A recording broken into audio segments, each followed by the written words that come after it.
with something which tells us about the outlook of 2026. Is it going to be bullish? Let me first start with the conclusion. I feel that yes, it is not going to be as bad as 2025. I know we have almost touched the previous high, but our portfolio is not up there. I feel that there's a great chance that maybe first half of 2026 may not be that. I mean, of course, depends on the budget. If budget is really good, we can start seeing the numbers. So it all the triggers will start from January. That are we able to see some good quarterly results? That would be the number one trigger in 2026. The number two trigger would be the budget, which will tell us the overall direction mood of the market. But something that has already changed the undertone is what I'm going to tell you right now. I hope you are aware. I'll just share this the circular of RBI so that you also get to know.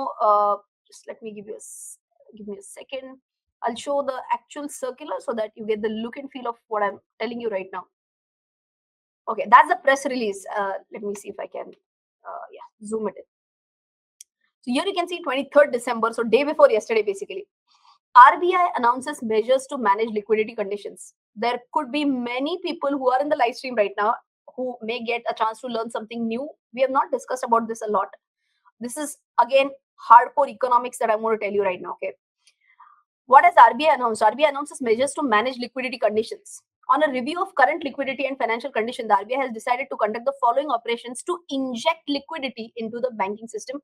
Very important. The first line itself talks about the intention of RBI. What is the intention? Intention is to inject liquidity into the banking system. Okay. Now, what would be the impact of this and all? We'll understand. But how are they? So, for those who are like probably don't understand what do we mean by injecting liquidity, basically this will ensure that money becomes easily available. Okay. Why? Because banks get a lot of liquidity, get a lot of money, which they then would pass on as comparatively easier loans, easier lending to people like you and me, to corporates who are wanting to take a loan. Okay. Now, how would RBI inject liquidity into the banking system? How are they going to do that? With the help of two things.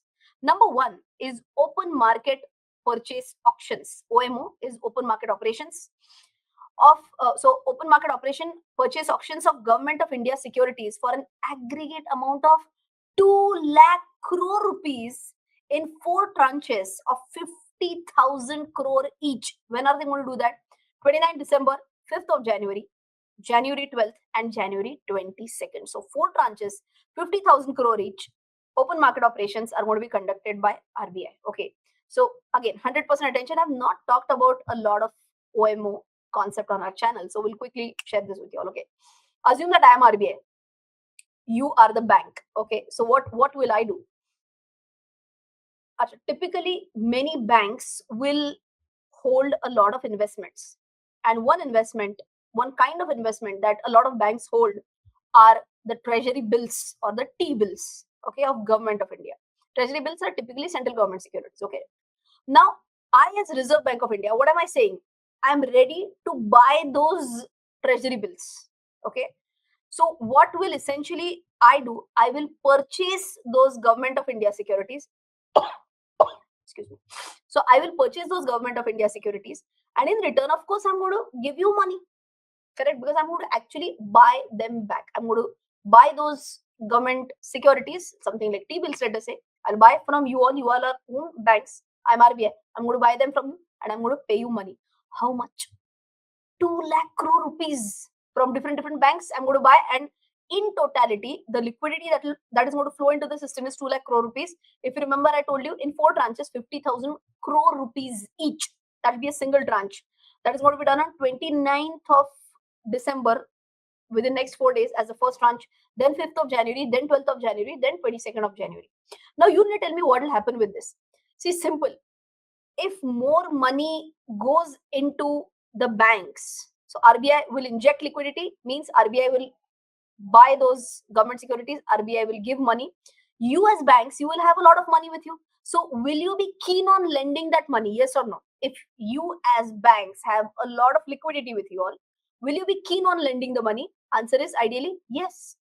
So there could be chances that somewhere you would give, the lending may happen at slight lower interest rates. That is possible. Uh, Maybe the conditions for giving a loan could be slightly tweaked to give easier loans. That could also be one more possibility. So basically, what will happen is that lending will be kind of easy for corporates, for individuals, those who want to get a loan. It is going to be easier for them, and that is how what will happen is the overall liquidity in the economy, in the system itself, will increase. What is the downside of this?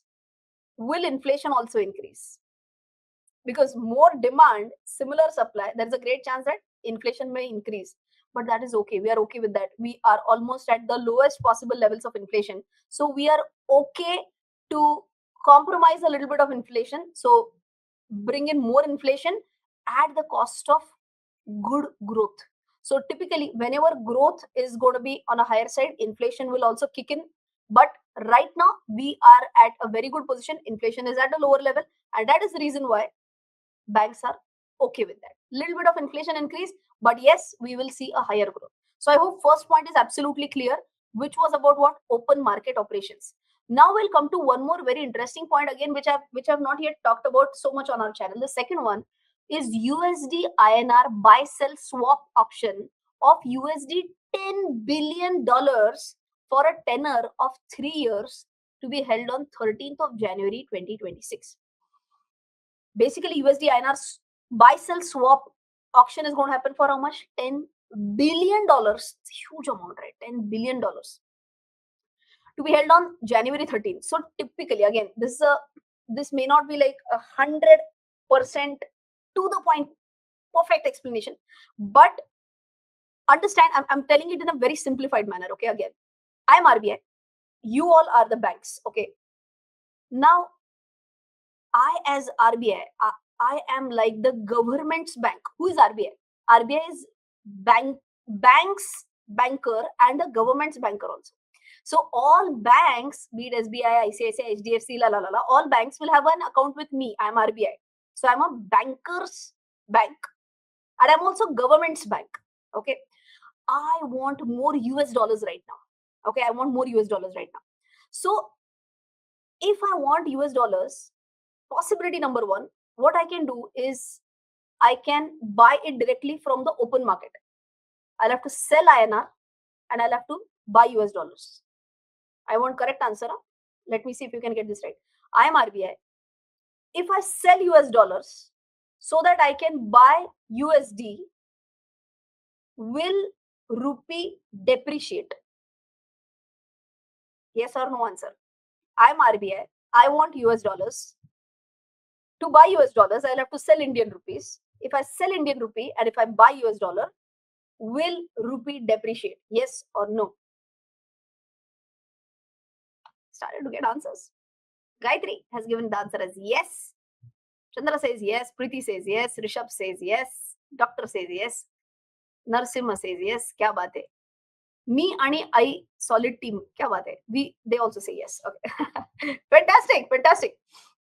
Now understand. Currently, Indian rupee is already under pressure. So RBI would not want to do this as a normal selling of INR and buying of rupee. Instead of that, there is a different transaction which is called as a swap. Okay. Oh God, being a Bollywood buff, wrong example to give online, but I could remember that Akshay Kumar's movie like a swap. Okay, but that is I'm talking about a US dollar INR swap. Okay, so what happens with this is that RBI will give INR to whom? To our banks only, to Indian banks only, and in return they are going to take US dollars. Okay, so I'm RBI, you are banks. I'll give my INR to you all. I will take US dollars that you have. I'll take that with me. Okay, with a promise that 3 years later I'll give back the US dollars and you give back the money. That's a swap. Correct? What is a USD INR swap? Last time, RBI will give rupees, US bankers, whatever US dollars you have, you give it to me. 3 years later, correct, swap contracts. 3 years later, We will reverse swap. What is reverse swap? In that case, I'll give you back the dollars and I will take back the INR from you. Is this simple?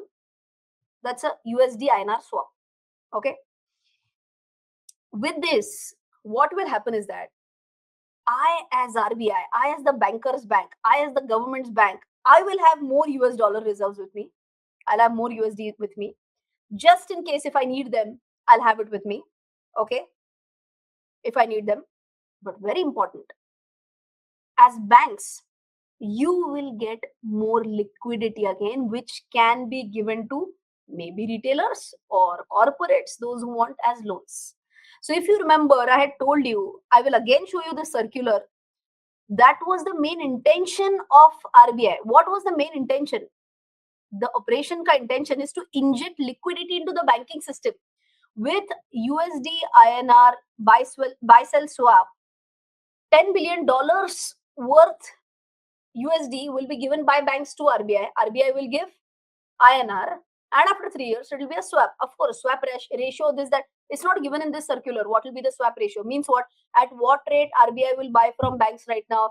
After 3 years, what will happen? At what rate will they? It's not given in the circular. So I can't comment on that. I'm sure whenever any swap contract is entered, RBI and the banks will have it written in black and white, but it's not given in this circular. So I can't comment on what could be the rate. That will be mutually agreed between RBI and bank. But I hope you have understood that with this, automatically more money will flow into the system, and this can boost the overall demand. This can boost the overall economy as well.